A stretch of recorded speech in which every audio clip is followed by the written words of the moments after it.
Сайн байцгаана уу хүүхдүүд? Сайн таны амар амгалан айлтгая. За, сууцгаа хүүхдүүд. За, эрт бүрнэ хүүхдүүд. Ангид дарга 30-аас 30. За, сайн байна. За, багш та бүхний 3 багт болгоод хуваагаа суулгачихсан байна, тийм ээ? Энэ мэдээж хэрэг багуудын хооронд өрсөлдөө явагдана гэсэн. За, хүн болгонд дугаартай тэгээд багийнх нэрийг бичсэн ингри тэмдгүүд өгсөн байна, тийм ээ? За, тэгэхээр багийнхаа нэрийг өөрөөр хэлбэл нааш нь харуулад тэмдэгэ зүүн.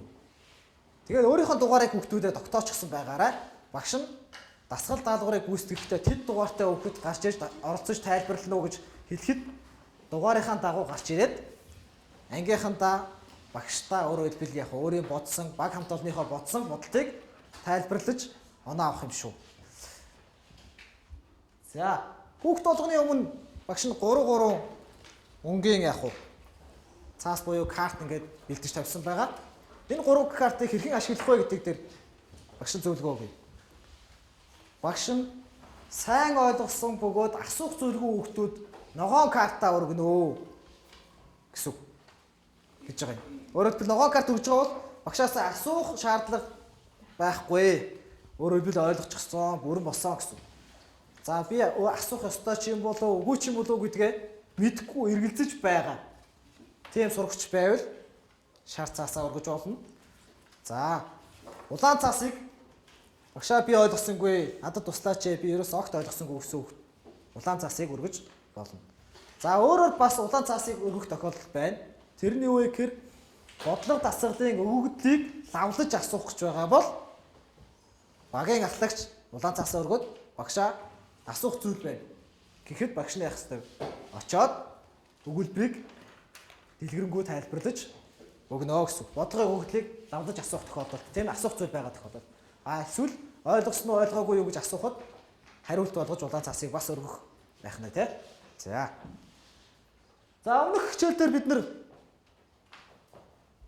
Пифагорын теорем гэдэг хичээл үзсэн байгаа тийм ээ. Тийм ч учраас би багуудыг А квадрат, Б квадрат, С квадрат гэж нэрлсэн. За тэгэхээр энэ багуудын чинь нэрний доор 1-ээс 12 хүртэлх тоо байна тийм ээ. Энэ өөрөөр хэлбэл танай гишүүдийн өөрөөр хэлбэл оролцоог тэмдэглэж болох та бүхний өөрөөр хэлбэл яах вэ? Дээрээс нь хүртгэл хөтлөлт явуулж болох боломж өгөхий хэсэг байгаа юм. За тэгэхээр энэ хичээл дээр аль болох бүх хүүхдүүд яах вэ? Оролцсон. Багш нь бол нэг ч хүүхэд үлдээхгүйгээр бүх хүүхдүүдийг хичээлд оролцуулахыг хичээж ажилланаа. За тэгэхээр Пифагорын теоремоо бүгдээр эхлээд хоороор нэг хэлцгээч. За, уншаад эхлээрэй. Тайлхийн квадрат нэмхэн тайлхийн квадрат хинсүү гипнозын квадрат. За, зүйтэй сайн байна. За, 2 дахь хэсэг дээр юу гэсэн бэ? Тэгш өнцөгт 3-ны 1 катн 4 гипнозын 6 бол нөгөө каттын уртыг бол.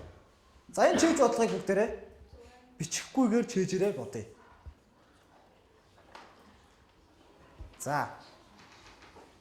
За, квадрат багаас 3 хүн, Б квадратаас 2, 3, 4. За, их олон хүн байна. За, хамгийн түрүүлж гар урагсноор нь тэмүүлэн хариултыг сонсъё гэж бодлоо гэж. За, энэ өгөгдлөөр болохоор гипнозын 6, каттын 4 гэж өгсөн байна. Энэ өгөгдлөөс одоо 1 каттыг авахын тулд 36-аас 16 гасаад 20 гарсан язгуур аваад язгуур доор 20 болоод язгуураас 4, 5 гэж задлаад 2 язгуур доор 5 болоод 1 катт нь байна. За, сая гар урагшсан хүүхдүүдээс өөр хариу гаргасан хүүхд байна уу? Ижил үү? За. Тэгэхээр бүгдээрээ хэлэлцсэн мэдээж буруугүй л баг тийм ээ. За, багш нь ч гэсэн шалгаж үзлээ зүг байлаа. За, Пифагорын теоремын 500 гаруй баталгаа байдгаас та бүхэнд сонирхуулахаар багш нь 2 баталгаа яах вэ? Интернетээс татаж авчирч үзүүлж байна. Тэгэхээр та бүхэн үзэж сойрхно уу? За. За, маш анхааралтай үзээрэй.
За энэ бол талбай ашигласан баталгаа хөгтүүд ээ. За тэгэхээр энэ хүү катетийг тийм ээ. Энэ катеттай адилхан урттай квадрат хажуудны ясан сая бичлэгэн дээр үүсгээд энэ катеттай адилхан квадрат бас ясан хажууд нь үүсгээд тэгээд энэ болохоор а байсан учраас а квадрат гэсэн яах вэ? Талбай гарсан. Энэ болохоор b байсан учраас b квадрат гэдэг талбай гарсан. За гипнозын урттай адилхан бас яасан байгаа. Квадрат үүсгэсэн. Тэр талбай бол яах вэ? c квадрат гарна. Тэгэхээр a квадрат дээр b квадратыг нэмэхээр c квадраттай тэнцүү гардгаа гэдгийг яах вэ? Харуулсан байна. За энэ бол талбай ашиглаж баталгаа хийжээ. За дараагийн баталгаа. За энэ бол маш хялбархан байдлаар баталсан байгаа. Ойлгомжтой.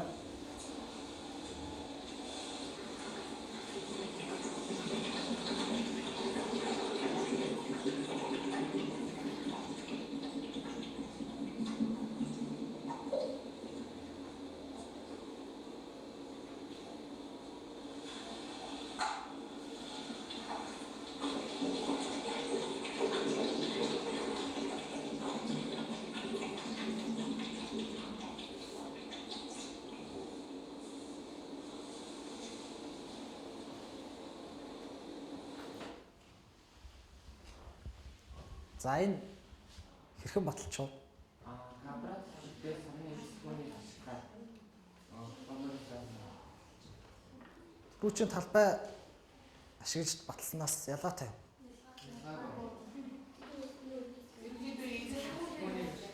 Харагдах байдал нь одоо яасан бэ? Адилхан байгаад байна шүү дээ. Одоо өөрөөр хэлбэл тэр хоёр нийлээд тэр гипнозын тэр хэсэгтээ уул яаж чадна? Тэнцчээд байна гэдгийг харуулад байна. Тэр шингэн яваад ингээд шилжиж ороход. За энэ бол эзэлхэн ашиглаж яах вэ? Баталж байгаа. Гэхдээ нөгөө талаар бас харагдах байдлаараа бол яаж вэ? Бид нэр талбай ашиглаж батлаад байгаа юм шиг харагдаж байна, тийм ээ? За зөв.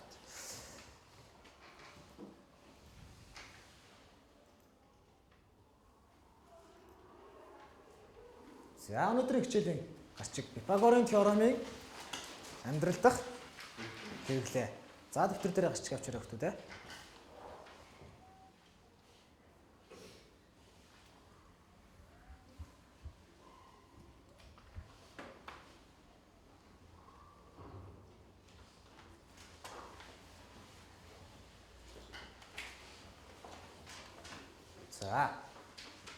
За өнөөдрийн хичээлийн зорилго. За хүүхдүүдэд хичээлийнхээ зорилгыг нэг хараарай.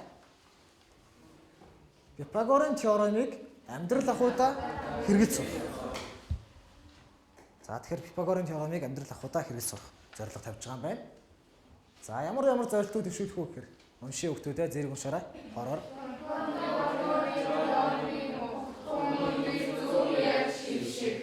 За энэ нь юу гэсэн үг гэхээр зэрэг бид нар заримдаа буруу ярьдаг. Гипнозаас катетийн хасгаар катет гардаг гэдэг. Тийм ээ? Нөгөө квадрат гэдэг үгийг яах вэ? Орхигдуулж ярьдаг. Ийм зүйл өөрөөр хэлбэл гарахгүйгээр ярьж сурах зорилт төвшүүлж байна. За Пифагорын теоремын ойлголтод итгэл үнэмшил олж авах. За энэ өөрөөр хэлбэл бид нэр үнэхээр теоремоо яах вэ? Амьдрал дээр ашиглаж үзээд үний юм байна, тийм ээ? Гэдгийг олж мэдэх гэсэн үг юм. За бодит биетээр туршин хэрэглэх. За энэ нь юу гэсэн үг вэ гэхээр бид нар яг бодит өөрөөр хэлбэл яах вэ? Биетээр хэмжилт хийж туршиж үзнэ гэсэн. За Пифагорын теорем амьдрал ахуйдаа хэрэглэх ач холбогдлыг ухаарна. За энийг би хичээлийн төгсгөл хэсэг та бүхэнд дэлгэрэнгүй тайлбарлаж өгнө. Өөрөөр хэлбэл зорилготой хүрсэн байна гэсэн үг энэний дараа. За багш нь эхлээд нэг мэдээлэл өгөөч та бүхэнд. За бидний эргэн тойронд гурвалжин, тэгш өнцөгт, квадрат зэрэг дүрсүүд маш олон байдаг бөгөөд эдгээр дүрсүүд нь ямагт тэгш өнцөгт гурвалжин хуваагдаж болдог. Үнэн үү? Үнэн. За бас ганц нэг эргэлзэж байгаа хүмүүс байх шиг үн тийм ээ. За тэгэхээр үнийг яг багш нь үнэн худлын хэсгийн та бүхэн тайлбарлая. За энэ хэсэг бол тэгш өнцгтөөс бүтэж байна тийм ээ. За тэгш өнцгтөөс бүтэж байна. Энэ хэсэг бол гурвалжингаас, энэ хэсэг бол квадратаас бүтэж байна. За тэгвэл тэрхүү тэгш өнцгтийг яг наадаар нь хоёр хуваацсан байна. Тэгэхэд яаж вэ? Хоёр тэгш өнцгтэй гурвалжин үүсэж байна, тийм ээ? За. Тэр адилаажуутай гурвалжин за өндөр татхад яаж юм гэсэн үг үү? Мөн адил хоёр тэгш өнцгт гурвалжин үүсэж байна. Квадратыг мэдээж диагоналаар нь хоёр байхад үүсгэх юм, тийм ээ? За сайн байна. За эхний дасгал ажил. За багууд өөрөлдөл яах вэ? Нэг зэрэг ажиллана. За тэгэхээр багш нь та бүхэнд ийм элдв талтай яах вэ? Гурвалжин бэлдэж ирсэн байгаа. Энэхүү элдв талтай гурвалжин өгүүлбэрийг уншаад хэрхэн ажил гэснээр зааврынхын дагуу ажиллаад за тэгээ багш нь дугаар дуудсан яах вэ? Суралцагч за хүрсэн нөхдөд дугаарыг дуудсан сурагч багштай тайлбар хийж өгөх хэрэгтэй байгаа. Хүрцээг хүүхдээ үйл аваарай. Хүрцэн үү? За илүү гастай багш тагч. За. Заавар нь юу гэсэн байна? Асуулт ажиллаа хараарай. Хоёр тэгш өнцгт болоо. За түрүүн мэдээлэл дээр дурддагчжсэн тийм ээ. За гурвалжин яаж хоёр тэгш өнцгт гурвалжин болгож хувааж ясныг санаж байгаа байх.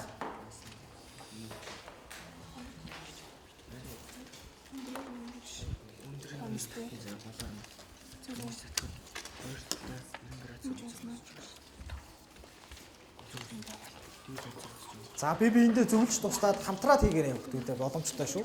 Хүүхд бүр хоёр үлдэхгүй. Гэтэ заавал ингэж өөр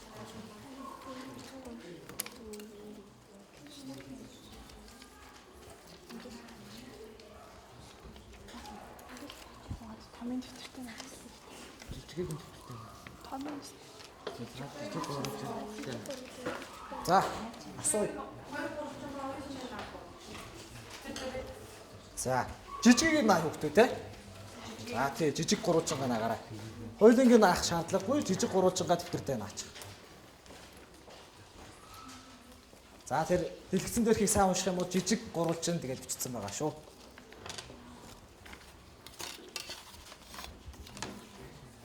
За дэвтэртэй наасан баг гараа өргөе. Дэвтэртэй наагаад бэлэн болсон багийн гишүүд гараа өргөөд. За б квадратынхан ажиллаа жоохон хурдан хэмжүүлээ.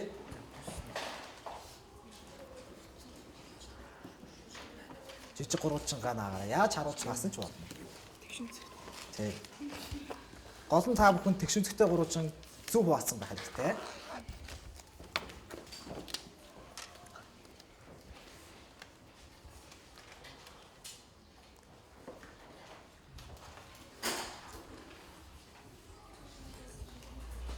За одоо баг болгонд нарийн бичиг томилно. Баг болгоны 10 дугаартай гишүү багийн нарийн бичиг болгоё. 10 дугаартай гишүүд гараа өргөдөө. Бусд гишүүд нь гараа болгоорой. 10 дугаартай. За багийн нарийн бичиг юм байна. Тэгэхээр энд өгөгдсөн цаасан дээр өөрөлдөл яах вэ? Багийнхаа өөрөлдөл ярилцаад гарсан нийт шийдлийг бичих ёстой. Багийнхаа өөрөлдөл яах вэ? Хэлэлцээ зөв гэж бодсон бодолтой бичих ёстой шүү. За. За энэ нэгдүгээр дасгалыг 2 болон 6 дугаартай сурагчид босоод тайлбарлая. За А квадрат багийн 2 6 дугаартай. За дугаараа харуулаарай. За 2 6. За та хоёр өөрөлдөл яах вэ? Хэрхэн тэгшүүцэд гурвалжин хуваасан тухайга тайлбарлана гэсэн үг шүү. За бидэж байгаарай. Б квадрат багийн 2 6 дугаартай гişүүд. 2 6 юу. За та хоёр тэгшүүцэд гурвалжинд хэрхэн хувааснаа яах вэ? Ангийнхандаа тайлбарлаж ярина. Танаа багийн бас яг 2 6 дугаартай гэж сурчаад. За одоо ойлгож хэлж байгаа бох тийм ээ дугаараар яаж дуудаж ажиллах вэ гэдгийг. Та хоёр хамтраад өөрөлдөл яг тайлбарлана гэсэн үг. За. За эхлээд А квадратаас эхэлж. За А квадратын 2. За наашаа эргэж хараад ангийнхандаа хэрхэн өөрөлдөл яг хуваасан тухайга ярив. За бусад хоёр багийн гишүүд 2 болон 6 дугаартаа сурагчид харж байгаарай. За бусад багийн бүх гишүүд өөрөд энэ хоёр үнэн зүйл ярьсан уу, удлаа зүйл ярьсан уу гэдгийг хяналт тавина. Багш нь эднийгээрт үнэлгээ өгөх учраас аль болох няцаалт хийгдсэн маа яг уу та хэдий оноо ихсэх боломжтой гэсэн. Манай үеийнхээ За ангийнхандаа тайлбарлаа. манай үеийнхээ энэ хурлын 2 дугаартай юу? Дээрээс нь доош яваасан. Тэгээд яг хэзээ байгаа бол юу? Дөрөвдүгээр шугамтай дэвтэрний шугамын дагуулж зураас татж байгаа. Тэгээд шугамдаа гончныхаа өндрийг байрлуулад тэгээд суулгыг нь бас тааруулаад татхад хуваагдж байгаа. За өөрөөр хэлбэл тэгшүүдтэй өөрөөр хэлбэл яг шугамтай дэвтрийн цаасаа гэрэлтүүлээд ашиглаад зурчихсан байна тийм ээ. За 2 өндөр татсан гэж байна. За энэ хоёроос өөр санаа гаргаж хуваалт хийсэн баг байна уу? За Б квадрат багийнхан ямар нэмэлт ширхэг санаа байна? Эдний санаанаас өөр 180 градус үнцгийг оройгоос нь суур хүртэл нь татсан байгаа. Тэгээд 90 градусын үнцэг үүсгэсэн байгаа. За Тэгээд 2 хуваасан. Тэгээд төвшөнцөгт гурлж үүсгэсэн. За 290 градус үүсгэж хуваасан гэж тийм. За одоо С квадрат багаас нэмж хэлэх зүйл байна уу гэдгээр тийм. Манайх гурвалжин шугам ашиглаж. За гурвалжин шугам яаж ашигласан бэ? Боддоор харуулъя. Ингэж байл зэлбэг талд гурвалжнаа. Юу 90 градусаар нь. За нэгэнд барьж өгөхгүй бол та ч одоо хамтарч ил тайлбарлах хэрэгтэй шүү дээ. 90 градусаар Яаж 90 градусаар барьж?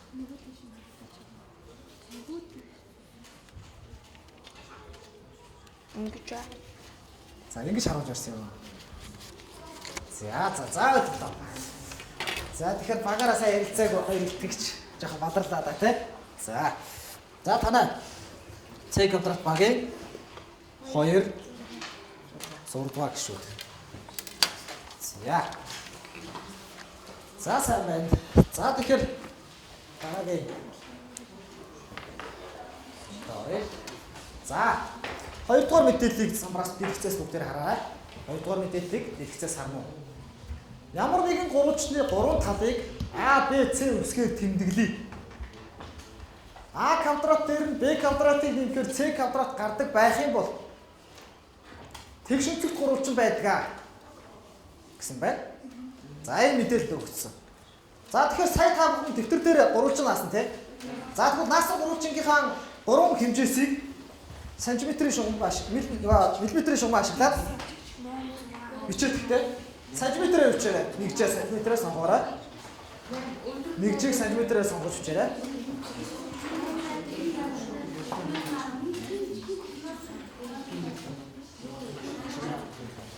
За. Жижигийн дэвтэр дээр наасан гэж ш. Наасан гурвалжин гэсэн. Тэгээд зэрэг наасан гурвалжин гэсэн учраас яах вэ? Жижиг дэвтэр дээр наасан гурвалжин гэсэн үг шүү дээ, тий? За, дэвтэр дээр наасан гурвалжин гэхээр жижиг гурвалжин гэсэн үг, тий? Жижиг гурвалжингийнхаа 3 талыг хэмжээд тэмдэглэнэ үс. За, тэмдэглэж үү? Тэмдэглэсэн. За. Пифагорын теорем ашиглан хуваалт зөв эсхийг шалгаарай гэсэн. За хуваалт зөв эсхийг шалгаарай.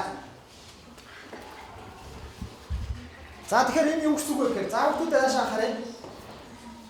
А квадрат, Б квадрат, С квадрат хоёрын өдөр анхаараа багш нэг мэдээлэл өгье. За. Та бүхэн дөрвөлжин шугамтай яасан. Цаасан дээр дэвтэр наачсан байна тийм. Гурвалжин наацсан байна. Тэгэхээр хоёр катыг хэмжихэд маш хялбар байна. За гэхдээ шугам ашиглаад хэмжиж болно. За тэгээд гол нь хоёр дахь хэсэг дээр юу гэсэн бэ? Пифагорын теорем ашиглан хуваалт зөв хийсэн хэсгээ шалгах гэсэн. Тэгэхээр хуваалт зөв хийсэн хэсгээ шалгах гэдэг нь теоремд орлуулад тэнцэж байгааг үтийг шалгах гэсэн. Тэгэхээр багш нь өмнөх өгсөн мэдээлэл дээр ийм байвал 90 градус байдгаа гэдэг яг нь тэгшүүлэгтэй гурвалжин байдгаа гэдэг мэдээлэл өгсөн байгаа тийм ээ. За тэр мэдээлэлээ ашиглана гэсэн. За дэвтэр дээр бичээрэй. За багийн нарийн бичгүүд болохоор зэрэг яах ёстой вэ? Багийн нарийн бичгүүд цаасан дээр яах ёстой вэ? Бичээд түүнийг нь багийн одоо энэ нэг нь сонгогдсон биш үү яах ёстой? тайлбарлаж хамгаалах ёстой. За багш нь 2 минутын хугацаа өгье. Энэ бол маш хялбар даалгавар учраас. За багаараа ярилцаад зөв шийдвэр хүргэж байна. Хамгийн гол нь одоо тэгээ ярилцсан үгээс болоод зарим нэг хүмүүс бас алдсан тийм ээ. Цэг квадрат багаас бас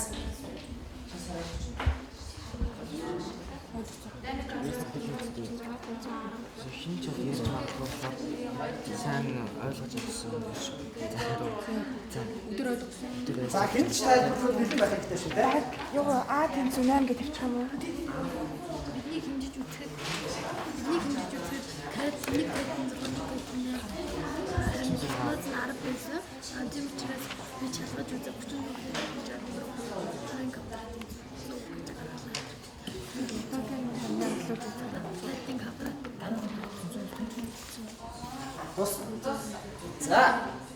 За багийн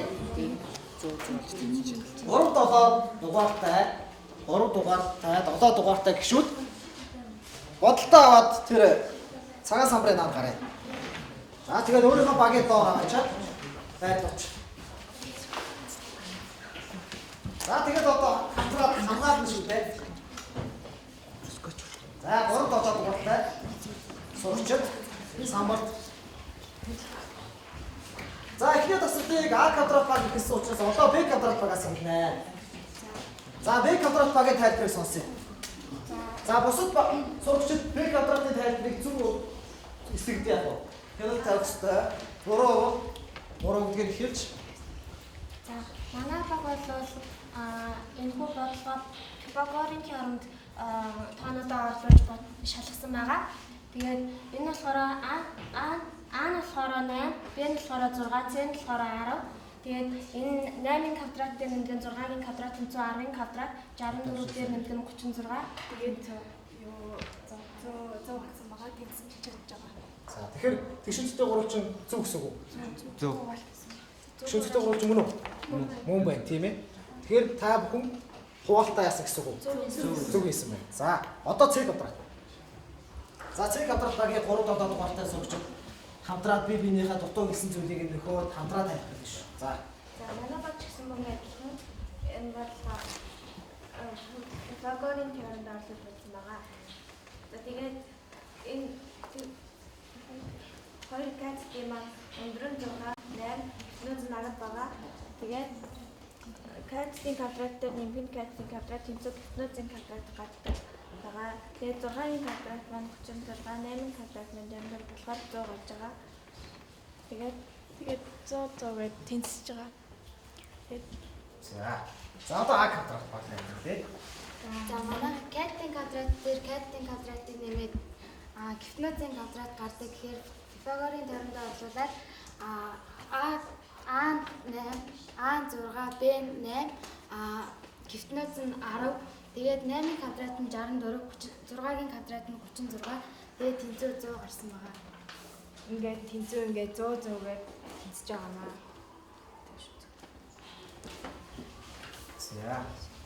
За сайн байна. За тэгэхээр багш нь багуудыг бүгд амжилттай сайн хариуллаа гэж оноонуудыг нь бүтэн өглөө бүх гишүүд өөрөө хэлбэл яах вэ? Амжилттай хариулсан гэж тооцлоо. За юу асуух вэ? Энд байгаа номын дугааруудаа гарсан хүмүүсээрээ тэмдэглэж өгөө. За тэгж болно. Өөрөөр хэлбэл тэр доор нь бас 12 гишүүнийг яг оролцоо тавих зорилготойгоор яасан байгаа. Тэмдэглэсэн байгаа. Одоогоор 2 6 3 3 7 тий 2 3 6 7 2 3 6 7. За ингэ оролцсон гэдэг. Өөрөөсөө тэмдэглээд яваараа өгдөг тий. За дараагийн асуулт ажилд орцгоё. За нэг ажилтнаа тасаа бүгдээ хийчих. За нэг хоёр тасаа ажилчтай гэдэг. За та бүхний урд багш нь хоёр хүүхдүүдний дунд 6 шиг дүрс тавьчихсан байна. Байна. За энэ 6 шиг дүрсийг ашиглаад бие дүрс заавал уушаараа үлдээ. Та бүхний өмнө 6-6-аар авах тавьсан дүрсүүд байна. Үүнийг хоёр удаа хэрэглэдэг. хэрэглэх бөгөөд хамтарч бие тэмдүүлэх ёстой юм аа. Өгсөн 6 үрс бүгд орцож нэг бие үүсэх бөгөөд үүссэн бэлтийгээ нэгмүүдийн уртыг хэмжиж тэмдэглээд багшаасаа үнэлгээ аваарай гэсэн. За хэдийгээр ажил. За Юу багсарын нөгөө бүх төрс нь авах заавал. зөв тэр бүх төрсөнд орно гэж тийм тайлбарласан. Бичсэн байна. За бүх төрс орцсон шүү. Нэг ч дүрс өөрөө бид яах вэ? За. За үгүй дээ.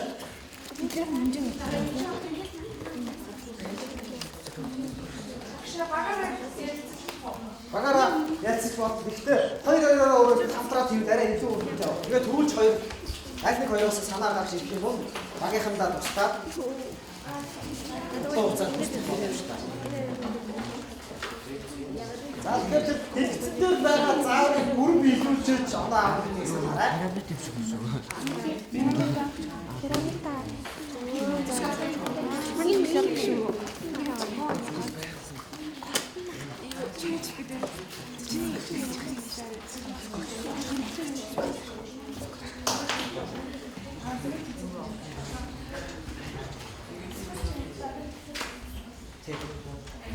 Шумаар хижээд шиштэй. За тэр зааваас авшаа заав юу гэсэн бэ? Тэр зааврын дагуу бүрэн ажиллах ёстой шүү дээ.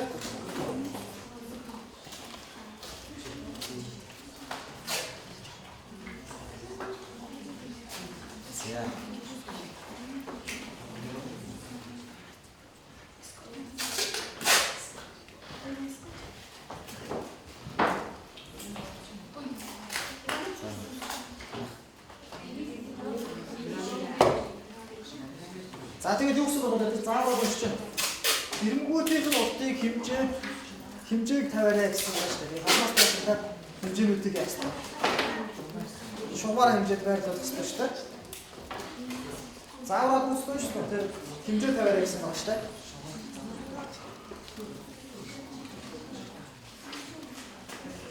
Хэмжээ тавиарай гэсэн байна шүү дээ. Эрэнгүүдээ хэмжээ зарим нэг эрэнгүүдийг хэмжээг бичиж үзэж болно шүү дээ. Хамааснараа. Эцэг болоораач.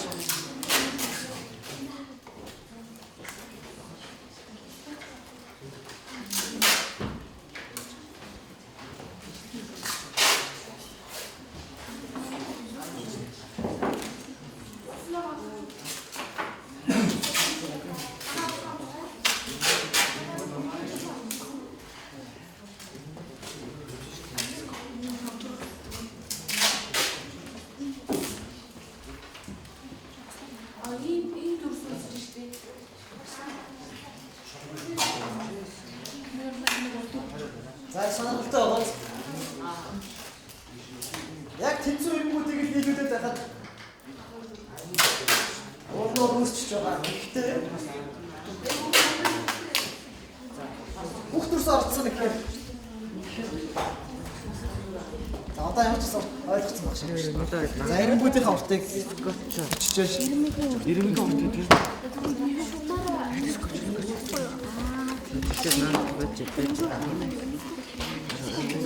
Бүгдний хажилхан байгаа шүү хэмжээний. Тэгээ танаа бүгд ижилхэн хэмжээтэй шүү байна. Бүгдийн хэмжээтэй байна.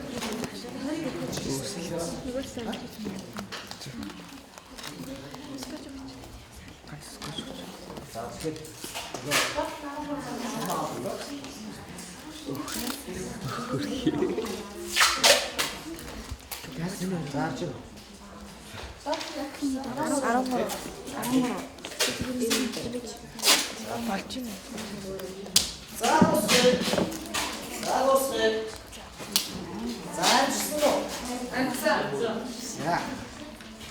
за одоо хэд дугаартаас урьдчил босох вэ гэхээр 4-8 дугаартаас урьдчил. За 4-8 дугаартаас урьдчил хийсэн хэлбэр бариад тайлбарлахад бэлдэн. За 4-8. За яа багуудын 4-8 дугаартай гişүүд босоорой. 4-8 дугаартай гişүүд. 4-8 дугаартай гişүүд. Эрэнгүүдийн уртыг бичиж тэмдэглэсэн байх ёстой гэсэн гол үүрэгсэн байна шүү дээ. Эрэнгүүдийн уртыг бичиж тэмдэглэсэн байх ёстой.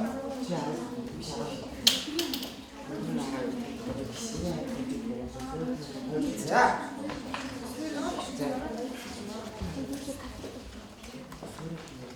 За одоо цэг квадрат багаас хэлсэн тийм. За цэг квадрат баг. Манай баг агшин гэсэн 6 төрсөд пирамид төрс үүсгэсэн. За пирамид гэж байна. Гү пирамидыг үүсгээд За пирамид үүссэн байна. арил хажууд гурвалжин 4, тэгшинцэд гурвалжин 2 орсон. Тэгээд суурийн өнцөгт 2 тэгшинцэд гурвалжин орсон. Тэгээд 2 тэгшинцэд гурвалжингаа үүсгээд квадрат төрс үүсээд суурайгээд пирамидынхаа өнзийг хэмжиж үзвэл 20 см гарсан. Тэгээд Пирамидын өндөр нь үү? тий. За багш нь заавар дээр ирмэг гэж хэлсэн байгаа. Тийм ээ. Тэрийгээ сайн уншаад байгаа. Тийм. Доотлын энхүү ирмэг болохоор 12 см гараад суурийн ирмэг мөн адил 12 см. Хэд дугаартай вэ? 4 8. 8 дугаартайгаас нэмж хэлэх юм байна. Байхгүй юу? За. За одоо А квадрат. За А квадрат багийн 4 дугаартай гişүн. Наад чинь ямар бит вэ? Пирамид. Пирамид. Египт. Египтийн пирамид байна. За. За 8 дугаартай. Доотлын Чи ямар инженерист адил хажууд гурвалжин 4 ширхэг орсон байна. Тэгээд тэгш өнцөгт гурвалжин 2 ширхэг орсон байгаа. Тэгээд доотлын тэгш өнцөгт гурвалжин нийлүүлээд квадрат төрс үүсэж байгаа. За бизнес нэмж нэг зүйл хийж чадлаа тийм ээ. За сайн байна. За тэгээд танах фотоноо авч чадлаа. За сайн байна суцгаа. За Б квадрат баг. За энэс энэ ирмэг хүртэл 12 см тэгээд дөрвөн тал нь адилхан. Тэгэхэд манай энэ гурвалжингийн өнцөг маань 19 см байгаа. Өнцөг гэж алиг хэлээд байна. Ирмэг. За багш ирмэг гэж бичсэн байгаа тийм ээ. Тэгэхээр ирмэг гэхээр зэрэг мэдээж Тэгээд дөрвөн Ог тал ирмэг гэж бид нар үзчихсэн шүү дээ. тэгээд дөрвөн тал нь адилхан баг 19 байгаа. 19 см. Тэгээд пирамид маань дөрвөн ширхэг адил хажууд гурвалжингаас үүсч суур нь 2 ширхэг тэгш өнцөгт гурвалжингаас үүссэн байгаа. За тэгэхээр С квадрат багтай адилхан байна. Тэр За тэгэхээр хэрэг зүг анзаарсан бол өөрөөр хэлбэл А квадрат баг суур бол квадрат юм а гэдгийг яг хэлж чадсан. Яг тэгэхээр хэдийгээр хэмжилт хийсэн ч гэсэн одоо бүгдөө адилхан 12 гэж хэлж байгаа боловч квадрат юм яа гэдгийг бас дурдах хэрэгтэй байхгүй юу? За тэгэхээр энэ удаад А квадрат баг хангалттай. С квадрат, Б квадрат баг хоёроос нэг оноо яах вэ? Утуу гэж ойлголоо. За 8 дугаартай. За мэдээлэл 3. За багш нот нөгөө электрон барааны дэлгүүр ороод та бүхэнд хэрэгтэй нэг ийм мэдээллийг бэлтгэж ирсэн байгаа. Наавчаарай.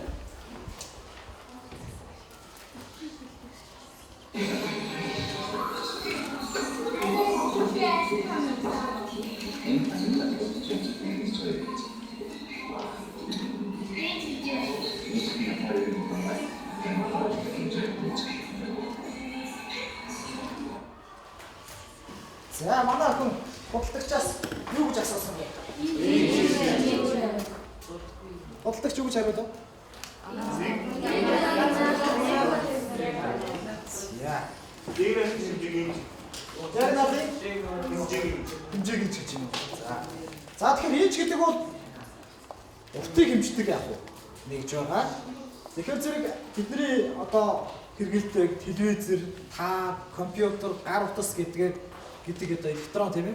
Бараануудын дэлгэцийн хэмжээг ийж гэдэг яах вэ? Хэмжээгээр тодорхойлдог. Ийж гэдэг. Тэгэхээр ийж гэдэг нь өөрөө уртын хэмжээ тийм үү? Тэгвэл одоо ууд нь бол дэлгэц маань урт өргөн гэсэн хоёр яасан хэмжээтэй тийм ээ. Гэтэл яаж вэ?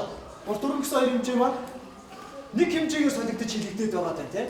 Гэтэл худалдагч сая юу гэж тайлбарлав? Тэр бол яг наадынх нь уртыг хэлж байгаа шүү гэж хэлж байгаа тийм. За тэгвэл одоо бүгдээрээ дараагийн слайд тийм.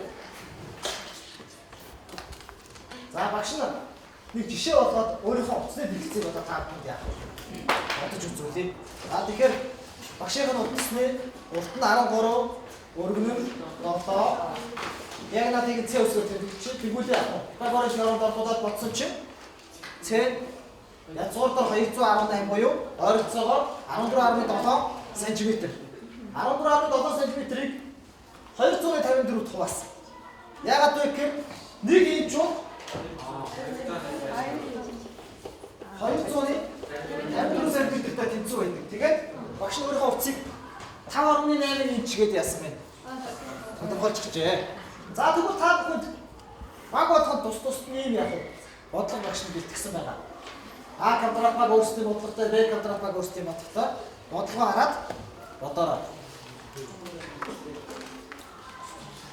За ганцхан үйлдэл хийгдэл бодогдох учраас 1 минутын хугацаа өгье багш. За багийн нарийн бичиг шууд цаасан дээр 33 квадрат. За. Тэнд 53 квадрат 3136. 4225. Язгуурах юм.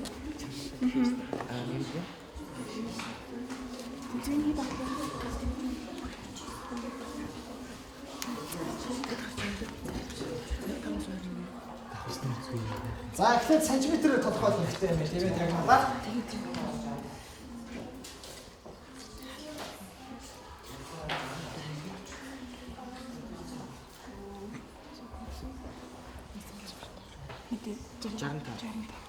Үгүй шүү дээ. Язгуураар энтэй язгуураас гарахтаа 65 болж байгаа. Харин тийм ээ. За. Битээ сайн. Надад зарчсан.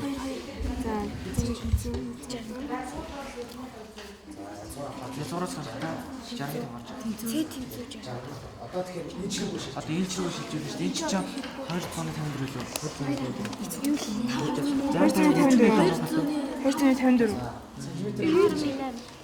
254. Үрчхөлөө угаахлаа.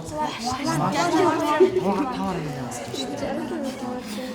254. Тийм аа сандрах. 25.5. 25. За багийн 5-9 дугаартай сурагчид бүтээд аваач. Боцсон бодлоо аваач. Манараа. За 5 Дараад энэ 9 дугаартай. За 5-9 дугаартай сурагчид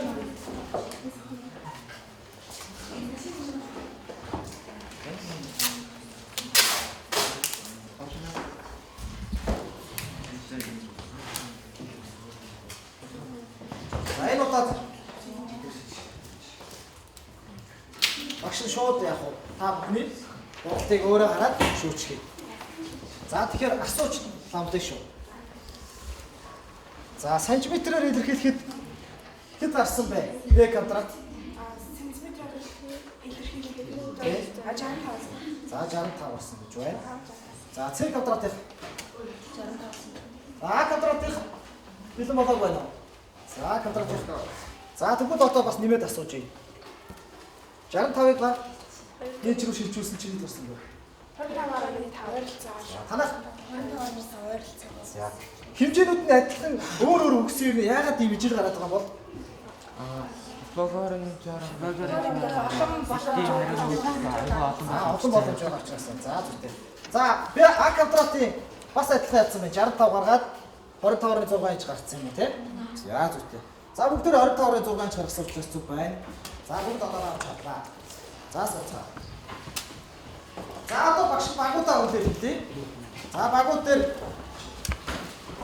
А квадрат баг 39 он авсан байна. За энэ өөрөө 8 дугаартай орцогч. За энэ Б квадрат баг болохоор 40 он авсан байна. За С квадрат баг болохоор 38 он авсан байна. За ингээд 3 багийн маань Б квадрат баг 40 он авч дөрвөлж А квадрат баг 39 он авч хоёрт С квадрат 38 он авч 3 дугаар хайранд оржээ. За та бүхэнд хичээлд оролцсонд баярлалаа. За өнөөдрийн хичээлээр бидний зорьсон зорилготой хүрсэн үү? За теоремыг амьдрал ахуйдаа хэрэглээд сурчлаа тийм ээ. За та бүхэн гэртээ очиод гэрийн даалгавартаа юу их вэ гэхээр аав ээжийнхээ гар утасны дэлгэцийн хэмжээг тодорхойлно. Сая бүтээсэн пирамидынхаа өндрийг яг тодорхойлно. Тэгэхээр пирамидаа яг дундуур нь 2 байгаад нэг нэгээр нь аваад яваараа өгдөгтэй. За ингээд хичээл таалагдсан бол сэтгэл ханамж хэсэгт ногоон картн дээрээ сэтгэлээ үлдээж өчээрэй. За таалагдаагүй бол улаан. За дунд зэрэг босон зүйлсээ шар картн дээр үчээ сэтгэлээ тэр цамбар дээр үлдээгээрэй. За хичээлд орсон та бүхэнд баярлалаа хүмүүстээ. Баярлалаа.